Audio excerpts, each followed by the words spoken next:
Morning student. Today in class 11th we discuss family Liliaceae. आज हम लोग Liliaceae family के बारे में पढ़ेंगे. फैमिली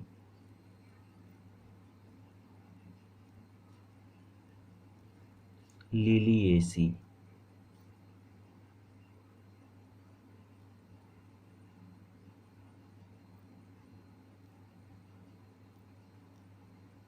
ठीक है, फैमिली Liliaceae के बारे में पढ़ेंगे.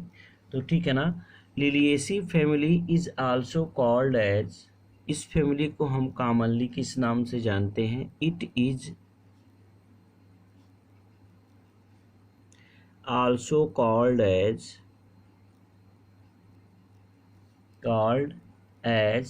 लिली फैमिली,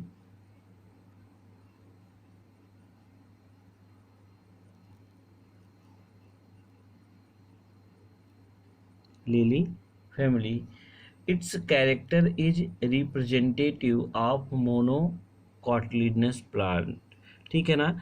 इस फैमिली का एक कैरेक्टरिस्टिक फीचर होता है कि इसमें जितने भी प्लांट हैं सभी मोनोकॉटिलिडन्स होते हैं.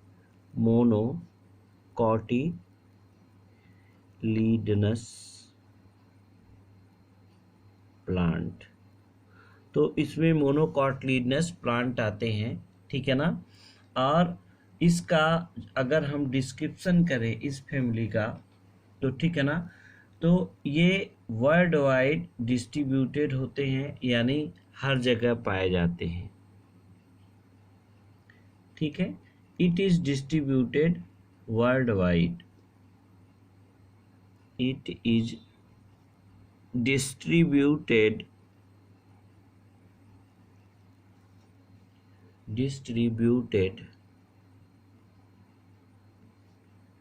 वर्ल्ड वाइड डिस्ट्रीब्यूशन,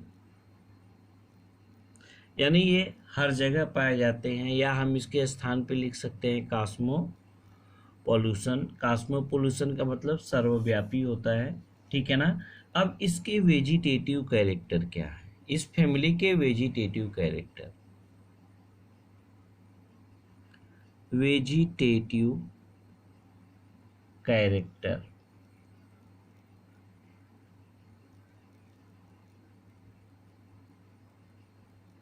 ठीक है. तो इसके वेजिटेटिव कैरेक्टर कौन कौन से हैं? तो सबसे पहला प्लांट को अगर हम लेते हैं,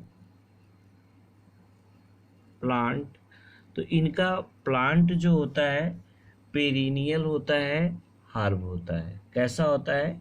पेरिनियल.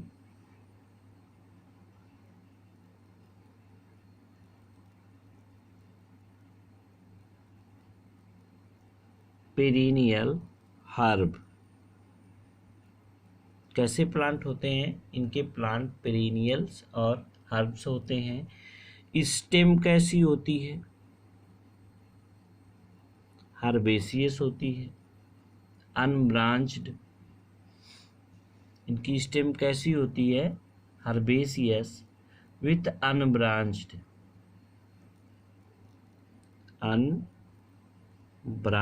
होती है, यानी इनमें शाखा नहीं होती हैं. ठीक है ना. अब ये अंडरग्राउंड भी हो सकते हैं. अनब्रांच विथ अंडरग्राउंड, ये क्या हो सकते हैं? अंडरग्राउंड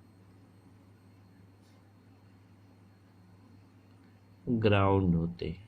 ठीक है. इनके स्टेम कैसे होते हैं? अंडरग्राउंड होते हैं. और स्टेम में एक स्पेशल मॉडिफिकेशन होता है जिसको हम कहते हैं बल्ब. ठीक है. तो जो बल्ब लाइक स्ट्रक्चर होता है, तो इसी फैमिली के अंतर्गत बल्ब का फॉर्मेशन ओनियन में होता है. किसमें? ओनियन में. तो प्याज का जो एडिबल पार्ट होता है वो हम उसके स्टेम पार्ट को खाते हैं. किस पार्ट को? स्टेम पार्ट को. तो उसका स्टेम जो होता है ये बल्ब लाइक दैट. अगर हम प्याज की ऐसी बात कर लें, ये ऐसे स्ट्रक्चर कर इसका हम ड्रा कर लें, तो इस तरह से देखेंगे लिलिएसी फैमिली का प्लांट है. प्याज और लहसुन ये दोनों. ठीक है. Onion and garlic.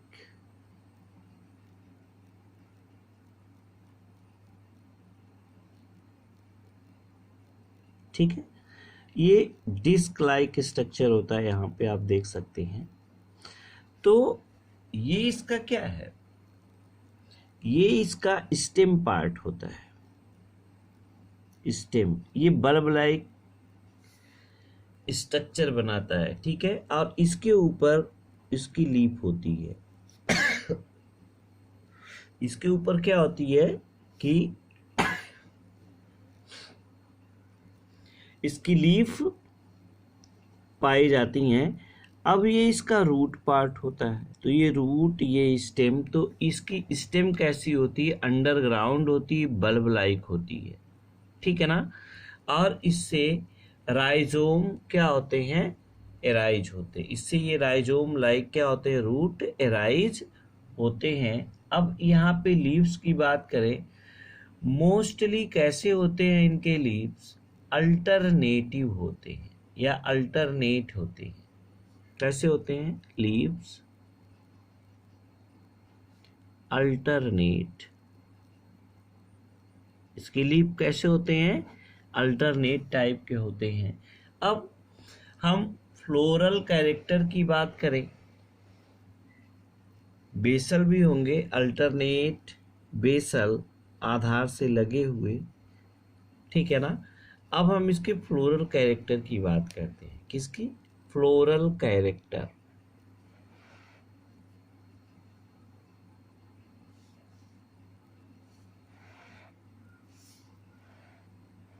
ध्यान देखिए, इसके हम फ्लोरल कैरेक्टर की बात करें,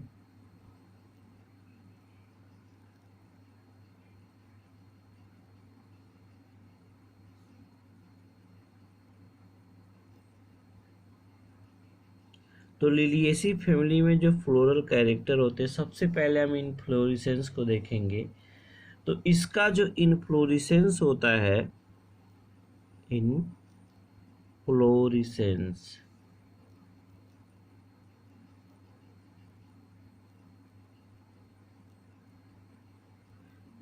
इनमें जो इनफ्लोरेसेंस होता है, ठीक है, वो सॉलिटरी होता है। कैसा होता है, सॉलिटरी। इनफ्लोरेसेंस कैसा होता है, सॉलिटरी होता है, साइमोस टाइप का होता है। और कैसा होगा, साइमोस टाइप का होगा। Often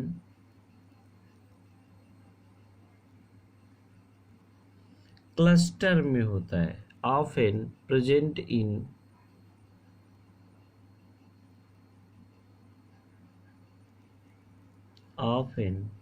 in cluster.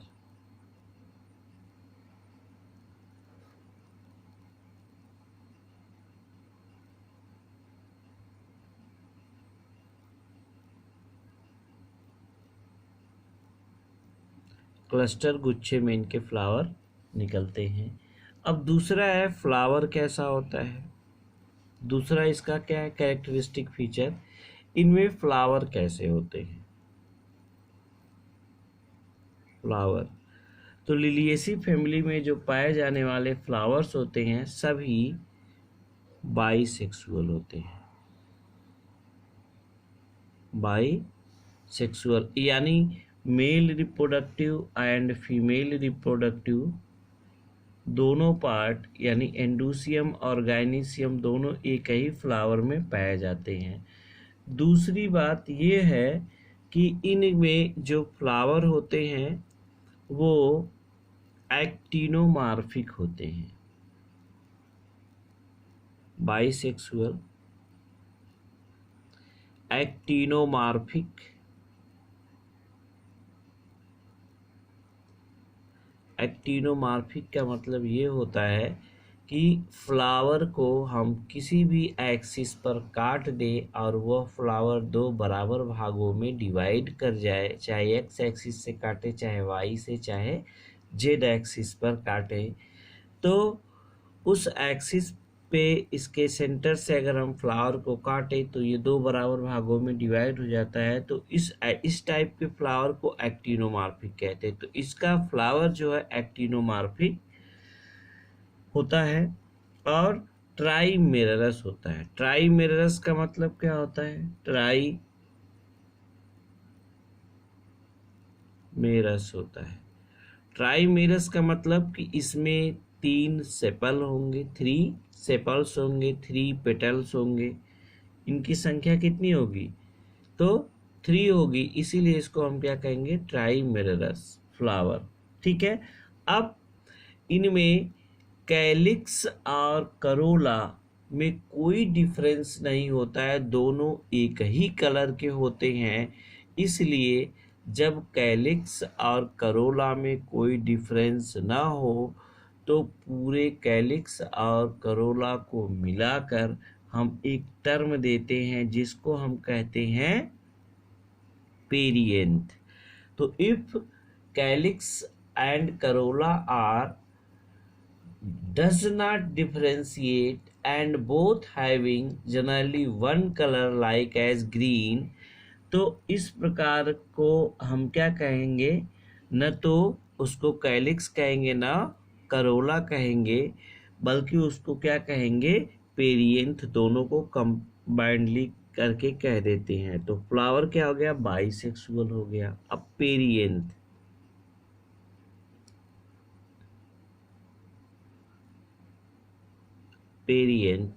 if calyx and corolla does not differentiate to each other, both are similar, is called perianth। जब कोई अंतर नहीं होता तो उसको पेरियंथ कहते हैं।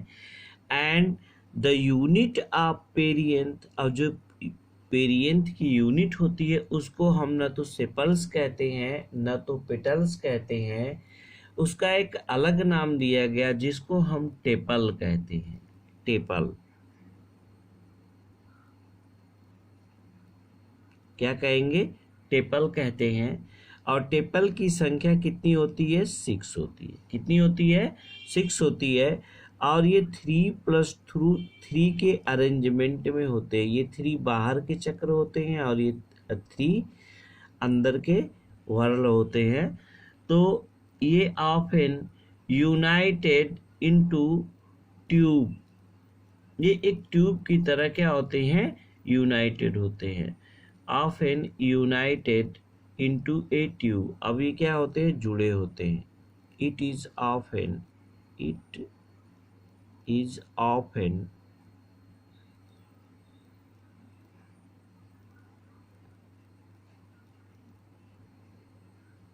united into tube। और इनमें वाल्वेट एस्टिवेशन पाया जाता है। कैसा aestivation? Valvate aestivation are present.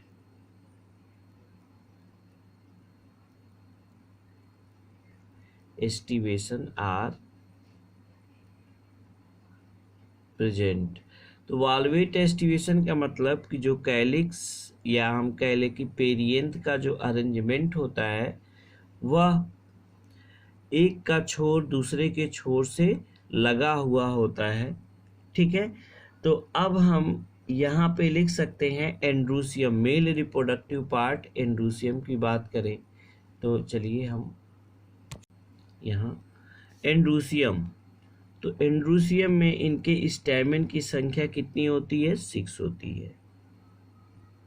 एंड्रोइसियम, ठीक है। तो स्टैमेन कितने होते हैं? स्टैमेन इसमें इस फैमिली में स्टैमेन की संख्या कितनी होती है?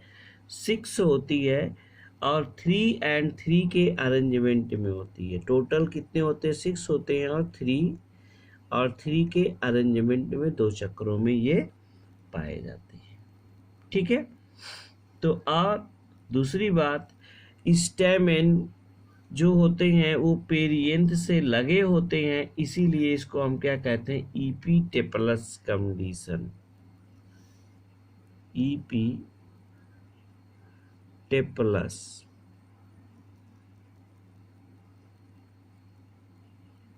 टेप्लस कंडीशन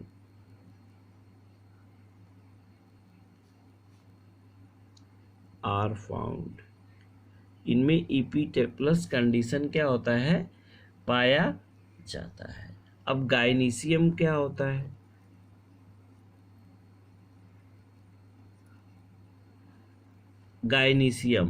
गायनीशियम जो होता है ट्राई कार्पेलरी होता है, यानी 3 कार्पेल होते हैं, ट्राई कार्पेलरी।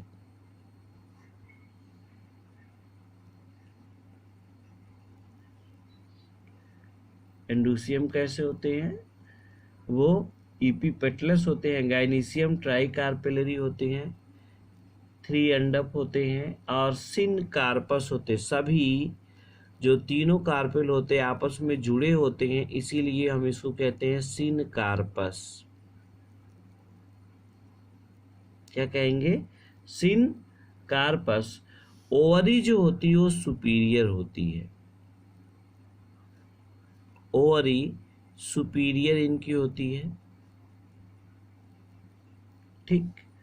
अब ट्राइलाकुलर, 3 लाक्यूल बनते हैं, ट्राई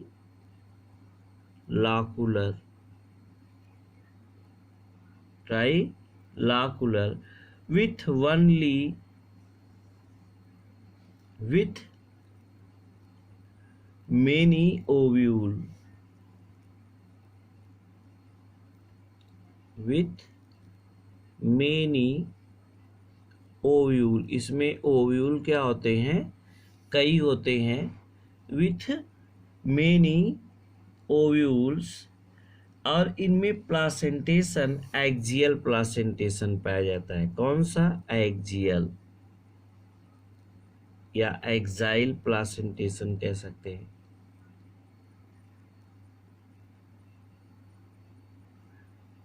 प्लासेंटेशन कैसा होता है? एक्साइल होता है। फ्रूट इनमें कैप्सूल टाइप के होते हैं। फ्रूट कैसे होते हैं? इस फैमिली में पाए जाने वाले जितने प्लांट होंगे उनके फ्रूट कैसे होंगे? कैप्सूल लाइक ORR बेरी, या तो बेरी की तरह होंगे या फिर कैप्सूल लाइक। ठीक है ना? सीड एंडोस्पर्मस होता है। इनमें जो सीड होता है कैसा होता है? एंडोस्पर्मस।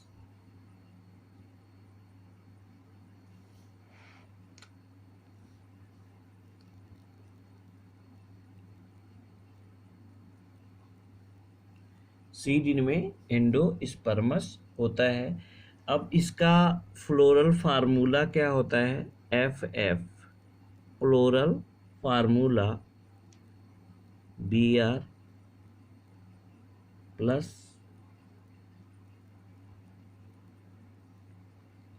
एक्टिनोमार्फिक, यानी ब्रैक्टिएट होते हैं, एक्टिनोमार्फिक होते हैं, बाइसेक्सुअल होते हैं। तो बाइसेक्सुअल का चिन्ह ऐसे है।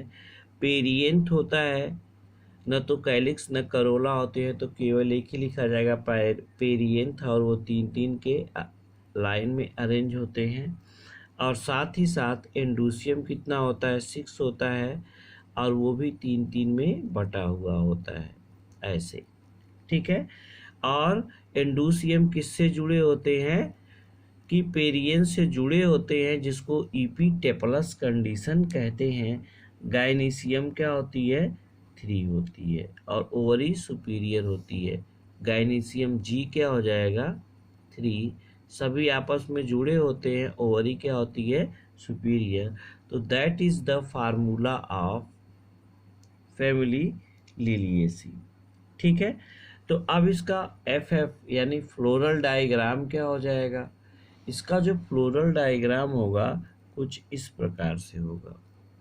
यहाँ पे आप देख सकते हैं इसका फ्लोरल डायग्राम। हम आपको 1 मिनट के लिए बुक दिखाते हैं। ये इसका फ्लोरल डायग्राम। ठीक है। तो ये इसका क्या है? फ्लोरल डायग्राम है। तो यहाँ पे ये कैलिक्स वाला पार्ट है, ये कोरोला वाला पार्ट है, लेकिन दोनों का कलर एक ही है। तो इसलिए ना तो हम इसको कैलिक्स कहते हैं, ना इसको करोला कहते हैं। इन दोनों के लिए एक ही टर्म यूज किया गया, जिसको हम क्या कहते हैं, पेरिएंथ। तो 3 इसके साथ हो गए पेरिएंथ, और 3 इसके साथ, सभी आपस में क्या है, फ्यूज्ड हैं 3:3 के रेशियो में। और ये स्टेमिन है, लगे हैं, इसीलिए इसको हम इपीपेटलस कंडीशन कहते हैं। ओवरी कितनी है, ट्राई कार्पेलरी है, तो 1, 2 और 3 कार्पेल का फॉर्मेशन हुआ। तो ये चीज़ है इसका फ्लोरल डायग्राम। ठीक है, तो अब economic importance.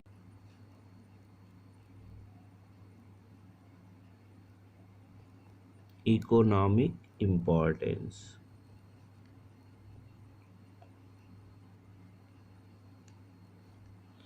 of family Liliaceae।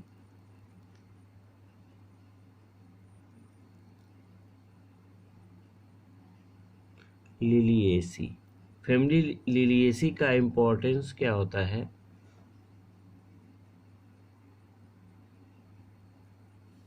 ठीक है, तो अब यहाँ देखिए, ऑर्नामेंटल में इसका यूज किस में किया जाता है? ऑर्नामेंटल में भी किया जाता है, सजावट में। ऑर्नामेंटल में इसका यूज ऑर्नामेंटल में करते हैं। ठीक है ना। अब जैसे हम कह दें कि टूलिप एग्जाम्पल ऑर्नामेंट में टूलिप का जो प्लांट होता है वो किया जाता है, टूलिप। ठीक है,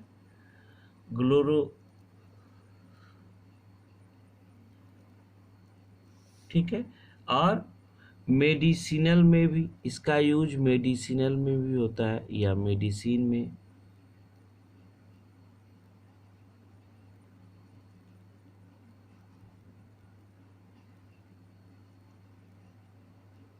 मेडिसिनल में इसका यूज क्या किया जाता है? जैसे एलोए,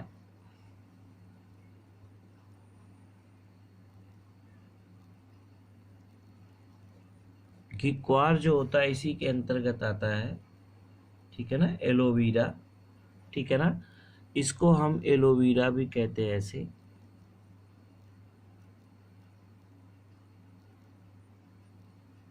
एलोवेरा, तो एलोवेरा का प्लांट इसी में यूज किया जाता है मेडिसिन के रूप में। अब इसका वेजिटेबल में हम यूज करते हैं,